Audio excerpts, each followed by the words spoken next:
हवा से बात करता हुआ।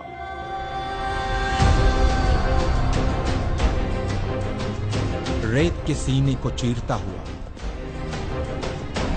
बिजली की रफ्तार से कुछ हिंदुस्तानी सपूतों का एक छोटा सा कारनामा तारीख के पन्नों में अपनी जगह बनाने, आंखों में एक अजीम मकसद लिए अरब की जमीन करबला की तरफ रवां। हल मिन नासिरिन यंसुरना। नबी मोहम्मद साहब के नवासे इमाम हुसैन ने जब करबला में इंसानियत से यह सवाल किया, है कोई जो मेरी मदद को आए?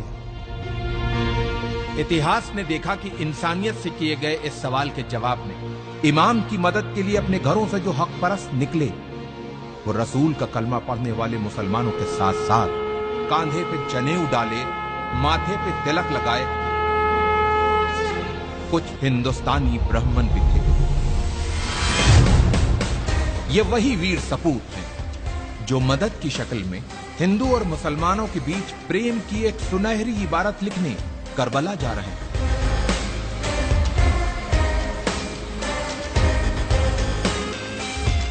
जालिम बादशाह यजीद अपनी हुकूमत के नशे में चूर होके इंसानियत का चेहरा बिगाड़ देना चाहता था, लेकिन उसे यह पता था कि जब तक नबी मोहम्मद साहब के नवासे इमाम हुसैन जिंदा हैं, तब तक वो अपनी मर्जी की नहीं कर सकता।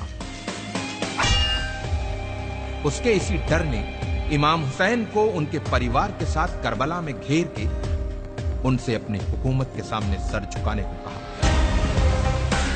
जियो और जीने दो की जिंदा मिसाल पेश करते हुए इमाम हुसैन ने यजीद के सामने एक पेशकश रखी कि अगर तुमको मुझसे कोई खतरा हो तो मुझे रास्ता दे दो ताकि मैं हिंदुस्तान चला जाऊं।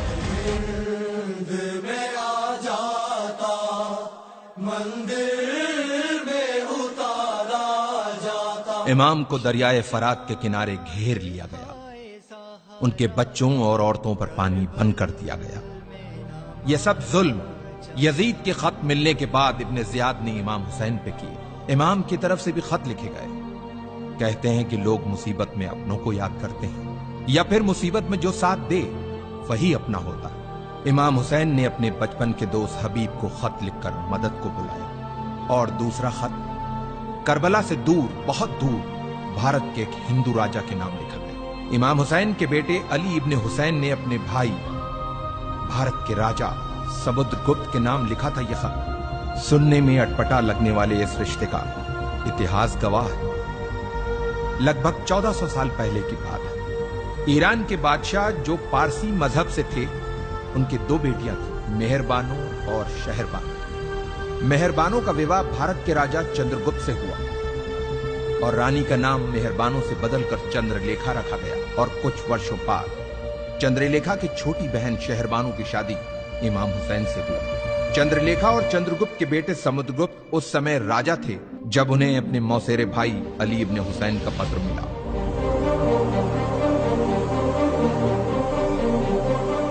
राजा समुद्रगुप्त ने जल्द ही वीर सैनिकों की एक टुकड़ी तैयार करके उसे करबला की तरफ रवाना किया। इन वीर सैनिकों के सरदार का नाम रेहबदत था,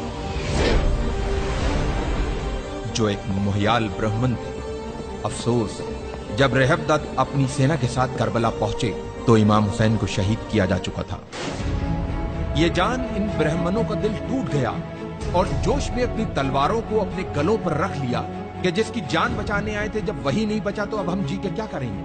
लेकिन इमाम के एक चाहने वाले अरब के वीर योद्धा जनाबे मुख्तार के मना करने पे इन वीर सैनिकों ने अपनी तलवारों को अपने गलों से हटाया और मुख्तार के साथ मिलके खूने इमाम हुसैन का बदला लेने के मकसद से दुश्मनों से एक यादगार युद्ध किया और उन्हें हिंदुस्तानी तलवार के जौहर दिखाया।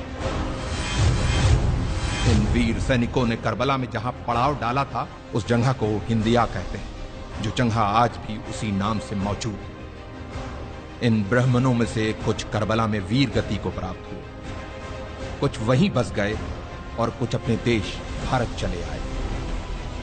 इतिहास इन वीर ब्राह्मणों को हुसैनी ब्राह्मण के नाम से जानता है।